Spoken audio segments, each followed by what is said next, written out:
Hi friends, நம்ம சீரீஸோட final பார்ட்ல என்ன ஆக போகுது அப்படின்னு தான் இன்னைக்கு இந்த வீடியோல பார்க்க போறோம். லாஸ்ட் எபிசோட்ல யான் என் ரிக்வெஸ்ட்டுக்கு தயவு செஞ்சு ஓகே சொல்லுங்கன்னு ராஜாட்ட சொல்லியிருந்தான். அதோட தான் முடிஞ்சது. இந்த எபிசோட்ல யானை கூப்பிட்டு ஜெயில போடுங்க, இப்பவே ஜெயில போட்டு சீக்கிரமா அவனுக்கு மரண தண்டனையை உறுதி பண்ணுங்க அப்படின்னு சொல்ல யானை கூட்டிட்டு அங்க இருந்து ஆளுங்க போயிடுறாங்க. இன்னும் கொஞ்ச நேரத்திலேயே யானுக்கு மரண தண்டனை கிடைக்க போகுது, எல்லா பிரச்சனையும் சரியாயிடும் அப்படின்னு ஷாவ் சொல்லிட்டு இருக்கான். அப்போ நம்ம ஸ்டெப் ஆரம்பிப்போம். ராஜாவை காப்பாத்துறதுக்கு யான் இல்ல, மினிஸ்டர்ஸ்ல எக்கச்சக்கமான ஆளுங்க நம்ம ஆளுங்க இருக்காங்கிறதால ராஜாவை தூக்கிட்டு நான் ராஜா ஆகுறதுக்கு டைம் ஆகாது. சீக்கிரமா ஷீச்சியோட மாஸ்டருக்கு சொல்லி அனுப்பு, ஷீச்சிய கொல்ல சொல்லு அப்படின்னு சொல்லிக்கிட்டு இருக்க. உடனே அங்க இருந்து ஆளுங்க போயிட்டு இருக்காங்க. இங்க ஷீச்சி அவங்க மாஸ்டருக்கு ஒரு ரோலர் வச்சு கால்ல மசாஜ் பண்ணிட்டு இருக்கா. மாஸ்டர் கிட்ட, மாஸ்டர் எனக்கு எல்லாமே ஞாபகம் வந்த மாதிரி இருக்கு மாஸ்டர், ஆனா யானை விட்டு அப்பயே எனக்கு பிரியறதுக்கு மனசு இல்ல அப்படின்னு சொல்லிட்டு இருக்கா. அப்படிதாம்மா காதல்னு வந்தா இருக்கும், கொஞ்ச நாள் வெயிட் பண்ணி பாரு. ஆமா, யானை தான் உங்ககிட்ட ஒரு ரிங்க தேனானாமே, அந்த ரிங்க உங்ககிட்ட இருக்கா, அது எங்க அப்படின்னு மாஸ்டரும் கேக்குறாரு. ஷீச்சிக்கு ஞாபகம் இருக்கு, ஆனா அத சொல்ல மாட்டேங்கிறா. அமைதியா மனசுல இருந்துகிட்டே அங்க பக்கத்துல ரோலர் இருக்குல்ல, அந்த ரோலரை பாத்துட்டு இருக்கா. அந்த தளபதியை கொண்டு அவன் கிட்ட இருந்து அந்த ரிங்க எடுத்து இந்த ரோலருக்குள்ளதான் ஒரு வீலா மாத்தி உள்ள ஒளிய வச்சிட்டு இருக்கா, யாருக்கும் தெரியக்கூடாதுன்னு. ஷீச்சிக்கு இன்னும் மாஸ்டர் மேல ஃபுல்லா டவுட் வேற வரல. என்ன பண்றது அப்படின்னு யோசிச்சுட்டு அந்த ரோலர் டக்குன்னு கையில இருந்து ஸ்லிப் ஆகி கீழே விழுந்துருது. பத்திரமா அந்த ரிங்க கையில வச்சுட்டு, மாஸ்டர் இந்த ரோலரை நான் சரி பண்ணிட்டு வரேன், கொஞ்சம் வெயிட் பண்ணுங்க அப்படின்னு சொல்லிட்டு அங்க இருந்து கிளம்பி வந்துடுறா. உள்ள இந்த ரோலருக்குள்ள என்ன இருக்கு அப்படின்னு பாக்குறா. அந்த ரிங்குக்குள்ள பார்த்தா இந்த டாக்குமெண்ட் இருக்கு. டாக்குமெண்ட்ல 3 பேரும் சைன் பண்ணிருக்காங்க. எல்லாருமே கூட்டணி போட்டு ராஜாவை கவுத்து எப்படி ராஜாங்கத்தை பிடிக்கிறது அப்படின்னு. ஷீச்சி இதை பார்த்துட்டு ஷாக் ஆயிருக்கா. அப்ப சொந்த தங்கச்சியவே கொல்ல சொல்லிதான் ஏன் மாஸ்டர் இங்க வந்திருந்தாரா? இதெல்லாம் கொஞ்சமாவது நல்லா இருக்கா? மாஸ்டர் நல்லவரை நினைச்சு தப்பு பண்ணிட்டோம், விடக்கூடாது, யானுக்கு இதனால ஆபத்து வரப்போகுது, யான் நல்லவன் தான், இவங்க தான் என்ன ஏமாத்திருக்காங்க அப்படின்னு யோசிச்சுட்டு ஷீச்சி அங்க இருந்து கிளம்புறா. ரோலர்ல அந்த வீல் மாறி இருக்கிறது மாஸ்டர் பாத்துடுறாரு. இப்பதான் மாஸ்டருக்கு உள்ள ஒருவேளை அந்த ரிங் இருந்திருக்குமோன்னு சந்தேகம் வருது. ஷீச்சி இங்க இருக்காளா, இல்லனா வாங்க கிளம்பி போலாம், அவ இங்க இருந்து தப்பிக்க கூடாது அப்படின்னு கிளம்புறாரு. ஷீச்சி குதிரை எடுத்துட்டு ரொம்ப தூரம் போயிருக்கா. ஆனா அதுக்குள்ள அவளுக்கு கொஞ்சம் கொஞ்சமா பழைய ஞாபகமும் வர ஆரம்பிக்குது. என்னோட அம்மா அப்பாவை அன்னைக்கு கொண்டது வேற யாரும் இல்ல, இந்த ஷாவ் தான். நான் ஒளிஞ்சிருந்து நடந்த எல்லாத்தையும் பார்த்தேன், ஆனா அப்பயும் எனக்கு அதிர்ச்சியில மறந்து போனதால யானை போய் சந்தேகப்பட்டுட்டேன் அப்படின்னு யோசிச்சுட்டு அங்க இருந்து கிளம்புறா. அதுக்குள்ள ஷாவோட ஆளுங்கெல்லாம் வந்துடுறாங்க. உன்னை விட மாட்டேன்டான்னு ஷீச்சி அவங்க கிட்ட சண்டைக்கு போயிட்டு இருக்கா. மாஸ்டரும் அங்க வந்துடுறாரு. ஆனா அங்க ஷீச்சிக்கு ஹெல்ப் பண்றதுக்காக அந்த லீ அங்கிள் இருக்கார்ல, அவரும் உங்க ஆளுங்களும் வந்துடுறாங்க. லீ அங்கிள் ஷீச்சிக்கு ஹெல்ப் பண்ணி அவர் கூட சண்டை போட்டு காப்பாத்துறாரு. ஷீச்சி அங்க இருந்து அந்த அங்கிளை கூட்டு போயிடுறா, அவருக்கு அடிபட்டுருச்சு அப்படின்னு சொல்லிட்டு. அந்த அங்கிள் சொல்றாரு, நான் பண்ண பாவத்துக்கு தாமா அந்த தண்டனை எனக்கு கிடைச்சிருக்கு, யான் நல்லவன், உன் மேல உண்மையாவே பாசம் வச்சிருந்தான், ஆனா நான் ஒரு நல்ல அப்பாவா கடைசி வரையே இல்ல அப்படிங்கறதால கடைசியா உன்கிட்ட ஒரே ஒரு ரிக்வெஸ்ட் கேக்குறேன், என் பொண்ணுக்கும் யானுக்கும் கல்யாணம் ஆகணும், அதை மட்டும் நீ நடத்தி கொடுப்பியா அப்படின்னு அவர் கேக்குறாரு. ஷீச்சி பாக்குறா, நான் நடத்தி கொடுக்குறேன் அப்படின்னு சொல்லிடுறா. உடனே அவர் அவங்க இறந்து போயிடுறாரு. இங்க ஷீச்சிக்கே மனசு கஷ்டமா போயிடுது. ராஜாவோட அரசவையை காட்டுறாங்க. அங்க எல்லாருமா யானுக்கு உடனடியா மரண தண்டனை கொடுக்கணும், இதுக்கும் மேல சரிப்பட்டு வராதுன்னு சொல்லிட்டு இருக்காங்க. ஷீச்சி அங்க வந்துடுறா. அந்த டாக்குமெண்ட் கையில வச்சிருக்கால, அதை எடுத்துட்டு வந்து ராஜாட்ட காட்ட ராஜா பயங்கரமா ஷாக் ஆயிடுறாரு. ஷாவ் எங்க இன்னைக்குன்னு பார்த்தா அவன் எங்க போனா, அவனை கூட்டு வாங்கன்னு சொல்ல, அது மட்டும் இல்லாம ராஜா யான் தப்பு பண்ணல, அவரையும் ரிலீஸ் பண்ணும்ல அப்படின்னு சொல்லும் போதே அங்க ராஜமாதா வந்துடுறாங்க. இந்த யான் சின் குடும்பத்தோட வாரிசுன்னு இப்பதான் எனக்கு தெரிஞ்சது, இது தெரிஞ்சுட்டே இத்தனை நாள் நீ தெரியாத மாதிரி இருந்திருக்க, அதை விட முடியாது, கண்டிப்பா வந்து அவனுக்கு இதுக்கு தண்டனை கிடைக்காட்டி கூட சின் குடும்பத்து வாரிசு எல்லாரையுமே நம்ம அழிச்சிட்டோம், அதான் ராஜாக்கு நல்லது, அவனையும் கொன்னுடணும் அப்படின்னு சொல்லிட்டு இருக்காரு. ஷீச்சி முடியவே முடியாதுன்னு சண்டை போடுறா. ராஜா பாக்குறாரு, எல்லாரும் இங்க இருந்து போங்க, இன்னொரு நாள் இதை பத்தி விசாரிச்சுக்கலாம் அப்படின்னு அத்தனை பேரையும் அனுப்பிடுறாரு. நேரா ராஜா யானை பாக்கிறதுக்கு போறாரு. இங்க பாத்தியா, உன்னை தேடி அவ வந்துட்டா, ஒருவேளை நீ செத்து போயிருந்தா கூட அப்ப அவ எனக்கான பொண்ணா மாற மாட்டா, என்னைக்குமே அவ யானோட பொண்டாட்டியா மட்டும்தான் இருப்பா அப்படின்னு ராஜா சொல்லிட்டு இருக்காரு. யான் பாக்குறான், அவ வந்திருக்க கூடாது, அவளாவது நிம்மதியா வாழ்ட்டோம்னு நினைச்சேன், ஆனா திரும்ப வந்துட்டா அப்படின்னு யானும் ஃபீல் பண்ண ஆரம்பிக்கிறான். மகாராணிக்கு விஷயம் தெரியுது, ஏதோ பெரிய பிரச்சனை நடக்க போகுது அப்படின்னு மட்டும் அவங்களுக்கு புரியுது. அந்த இடத்துக்கு ராஜா வந்துடுறாரு. என்ன மன்னிச்சிருங்க, எங்க அண்ணன் நிறைய தப்பு பண்ணிருக்கலாம், ஏன் உயிரை எடுத்துட்டு என் அண்ணனுக்கு உயிர் பிச்சை கொடுங்க ப்ளீஸ், தண்டனை கொடுங்க, ஆனா கொன்னுடாதீங்க அப்படின்னு கெஞ்ச ஆரம்பிக்கிறா. ராஜமாதா மறுபடியும் வந்து, உன் அண்ணன் எவ்வளவு பெரிய துரோகம் பண்ணிருக்கான், உனக்கு முதல்ல குழந்தையே பிறக்கல, இதுக்காகவே உனக்கு கொன்னு போட்டுலாண்டி அப்படின்னு திட்ட ஆரம்பிக்கிறாங்க. ராஜா பாக்குறான், ராஜமாதா நானும் உங்க மேல இந்த மரியாதை காரணமா இத்தனை நாள் பொறுமையா இருந்துட்டேன், இதுக்கும் மேல உங்களுக்கு பேசுறதுக்கு எந்த ரைட்ஸும் கிடையாது, இவங்களை கூட்டு போய் அவங்க ரூம்ல அடைச்சு வைங்க, என் பெர்மிஷன் இல்லாம அவங்க வெளியவே வரக்கூடாது அப்படின்னு சொல்லிடுறான். ராஜமாதாவை அங்க இருந்து ஆளுங்க கூட்டிட்டு போயிடுறாங்க. ஆனா பயங்கரமா சோகமாயிடுறா மகாராணி, ஏதோ கெட்டது நடக்க போகுதுன்னு அவளுக்கு நல்லாவே தெரியுது. இங்க இன்னொரு பக்கம் இந்த ஷூயும் இருக்கால, அவ அவங்க அப்பாக்கு அஞ்சலி செலுத்திட்டு இருக்கும் போது அங்க ஷீச்சி வந்துடுறா. அவளும் அஞ்சலி செலுத்துறா. உன்னாலதான் உன்னை காப்பாத்த போய் தான் எங்க அப்பா இறந்துட்டாரு, நீ எதுக்கு வந்த அப்படின்னு இவன் மறுபடியும் கேட்க ஆரம்பிக்க உடனே அதுக்கு சீச்சி பாத்துட்டு இருக்கா. உங்க அப்பாக்கு நான் வாக்கு கொடுத்திருக்கதால அமைதியா இருந்துட்டு இருக்கேன். உன்ன மாதிரி ஒரு கேவலமான பிறவிய பார்க்கவே முடியாது. காதல்னா சுயநலம் இல்லாம இருக்கணும். நீ பண்றது பேர் காதல் கிடையாது. உன்னை பத்தி மட்டும் கவலைப்படுற. உன்னால யாருக்கு எவ்வளவு தெரியுமா பிரச்சனை வந்துருச்சு அப்படின்னு சொல்லிட்டு நான்லாம் உன்னை மன்னிக்கவே மாட்டேன் அப்படின்னு அங்க இருந்து கிளம்பி போயிடுறா. இங்க ராஜாவோட அசிஸ்டன்ட் ஷீச்சி 2 பேருமே கையில ராஜா உத்தரவு அப்படின்னு சொல்லிட்டு எடுத்துட்டு வெளியே வந்துட்டு இருக்காங்க. ராஜாவோட அசிஸ்டன்ட் பேச மாட்டேங்கிறாரு. ஷீச்சி ஆனா கத்திய மறைச்சு அவர் வயித்துல குத்துற மாதிரி வச்சு மிரட்டுறா யாருக்கும் தெரியாம. இந்த ராஜ உத்தரவை ஷீச்சி உள்ள போய் படிப்பாங்க. யானுக்கு வந்த ராஜ உத்தரவு ரகசிய உத்தரவுன்னு சொல்லிடுறாரு.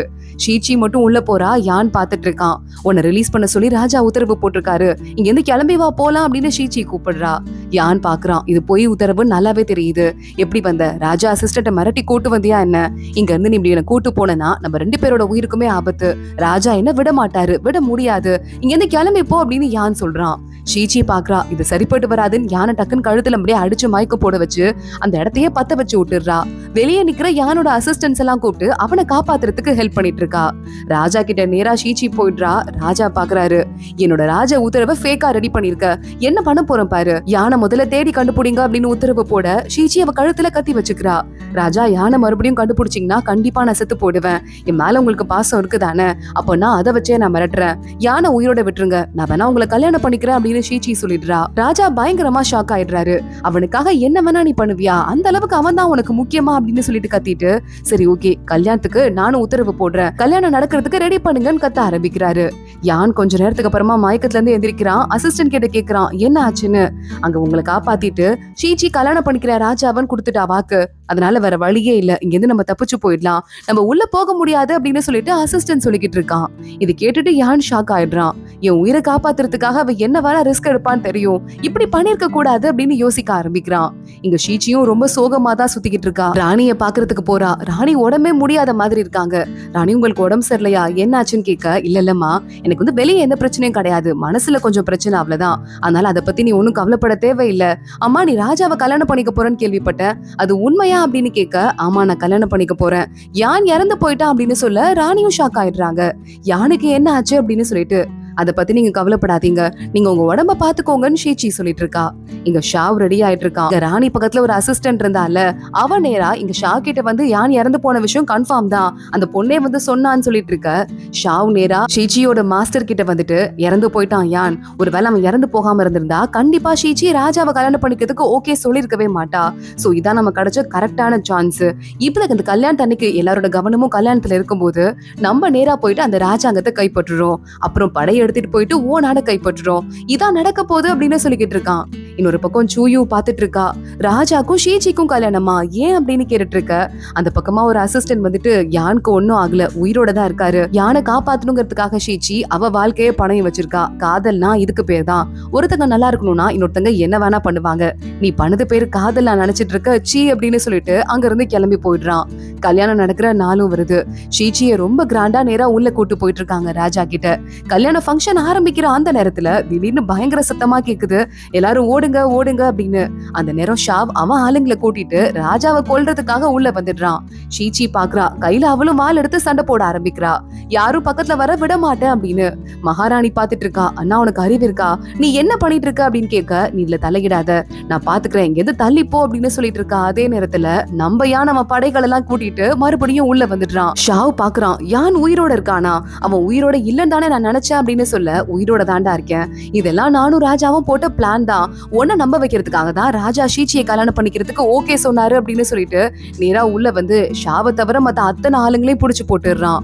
மகாராணி ஏதோ சந்தேகப்பட்டு பாத்துட்டே இருக்கா. ஆனா ஷாவ் டக்குன்னு கையில இருக்க கத்தி எடுத்துட்டு ராஜாவை குத்துறதுக்கு ஓடி வரான். ஆனா மகாராணி நடுவுல வந்து நின்னுடுறா. ஷாவ் தன்னோட கையாலேயே ராணியை கொன்னுடுறான். மகாராணி அப்படியே கீழே விழுந்துட்டு ராஜாவை பார்த்து, ராஜா என்ன மன்னிச்சிருங்க, உங்க மேல உண்மையான பாசம் வச்சிருக்கேங்கிறத நிரூபிக்கிறதுக்கு இதை விட எனக்கு நல்ல சான்ஸ் கிடைக்கல, என்ன மன்னிச்சிருங்க அப்படின்னு சொல்லிட்டு ராஜா மடியிலேயே இறந்து போயிடுறா. ஷாவ் கதறி அழுதுட்டு இருக்கான். அவனுக்கு ஒரு பக்கம் மரண தண்டனை கொடுத்துட்டாங்க, இன்னொரு பக்கம் ஷீச்சியோட மாஸ்டருக்கு இந்த விஷயம் எல்லாம் தெரிஞ்சிருது. இதுக்கு மேல நம்ம இங்க இருக்கிறதால எந்த பிரயோஜனமும் கிடையாது, நம்ம திருப்பி கிளம்பி போக வேண்டிய நேரம் வந்துருச்சு, வா போலாம் அப்படின்னு கூட இருக்க ஸ்டூடெண்ட்ஸ் எல்லாம் கூட்டிட்டு அங்க இருந்து கிளம்பி போயிடுறான். இங்க மறுபடியும் மகாராணி இருந்த இடத்துக்கு ராஜா ஷீச்சி எல்லாம் வந்து பாத்துட்டு இருக்காங்க.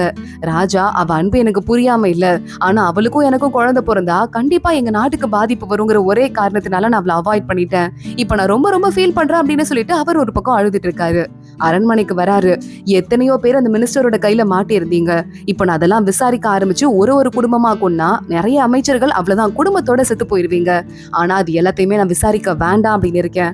ஏன்னா நிறைய பேரை ஷாவோட அப்பா மிரட்டி சம்மதிக்க வச்சாரு. அதனால உங்களுக்கு அந்த நிலைமை வரக்கூடாது. இந்த கேஸை நான் இப்பயோடயே விட்டுடுறேன். இதுக்கு மேல யாரும் எந்த தப்பும் பண்ணக்கூடாது. உங்க எல்லாரையும் நான் வாட்ச் பண்ணிட்டே தான் இருக்கேன், புரியுதா அப்படின்னு சொல்லிட்டு யார் யாரெல்லாம் தப்பு பண்ணிருக்காங்களோ அந்த பேப்பரை எரிச்சிடுறான். எல்லா மினிஸ்டர்ஸுமே இனிமே எங்க வாழ்க்கையில தப்பே பண்ண மாட்டோம் அப்படின்னு கெஞ்சி கேக்குறாங்க. இன்னொரு பக்கம் நம்ம யானோட இந்த சின் ஃபேமிலி எந்த தப்பும் பண்ணல அப்படிங்கறத ராஜா ப்ரூவ் பண்ணிடுறாரு. சோ ஒரு ஸ்ட்ரீட் ஃபுல்லா பிச்சைக்காரங்க இருந்தாங்கல்ல, அவங்க எல்லாம் இனிமே நம்ம நாட்டு மக்கள் ஆயிட்டோம், சந்தோஷமா இருக்கலாம் அப்படின்னு அவங்க ஒரு பக்கம் ஹாப்பியா இருந்துட்டு இருக்காங்க. யான் உங்க அப்பாவோட நினைவு பலகைய தைரியமா ஏத்தி, அப்பா உங்க மேல தப்பு இல்லைன்னு ராஜாவே சொல்லிட்டாரு, மக்கள்லாம் மன்னிப்பு கேக்குறாங்க, இப்ப உங்க நிம்மதியா இருக்கீங்கல்லப்பா, உங்க ஆத்மா சாந்தி அடையும்லப்பா அப்படின்னு அவன் ஒரு பக்கம் அழுதுட்டு இருக்கான். ஷீச்சியும் யானும் நேரா ராஜாட்ட வராங்க. ராஜா பாக்குறாரு, சரி ஓகே யான் நீ தான் கேட்ட பார்டர்ல எனக்கு வேலை கொடுங்க, நான் வந்து பார்டரை பாத்துக்கிறேன் அப்படின்னு.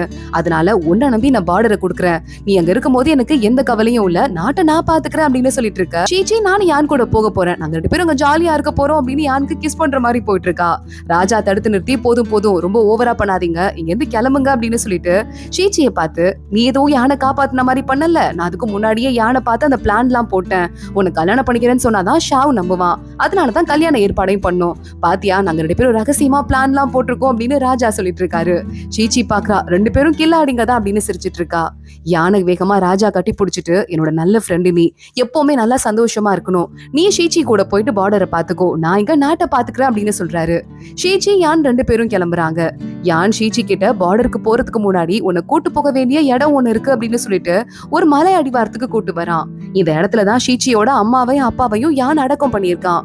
இந்த இடத்துக்கு வந்துட்டு, இதான் உங்க அம்மா அப்பா இருக்கிற இடம் அப்படின்னு சொல்ல ஷீச்சி பாக்குறா. அங்க கும்பிட ஆரம்பிக்கிறா. இன்னும் கொஞ்ச தூரத்திலேயே ஷீச்சி எந்த இடத்துல யானை காப்பாத்தினாலும் அந்த வீடு, அதாவது ஷீச்சியோட சின்ன வயசு வீடு இருக்கு.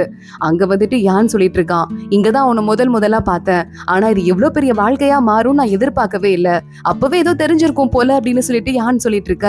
ஷீச்சி எனக்கு அப்பவே தெரிஞ்சிருக்கு, இது வாழ்நாள் முழுக்க பந்தம்னு அப்பவே தெரிஞ்சிருந்தது அப்படின்னு சொல்லிட்டு யானை பாத்துட்டு இருக்கா. சரி கிளம்பி பார்டருக்கு போலாமா அப்படின்னு 2 பேரும் கிளம்பி குதிரையை ஓடிட்டு பார்டருக்கு போறதோட தான் இன்னைக்கு எபிசோட் முடியுது. இந்த சீரிஸ் ஒரு எண்டுக்கு வருது.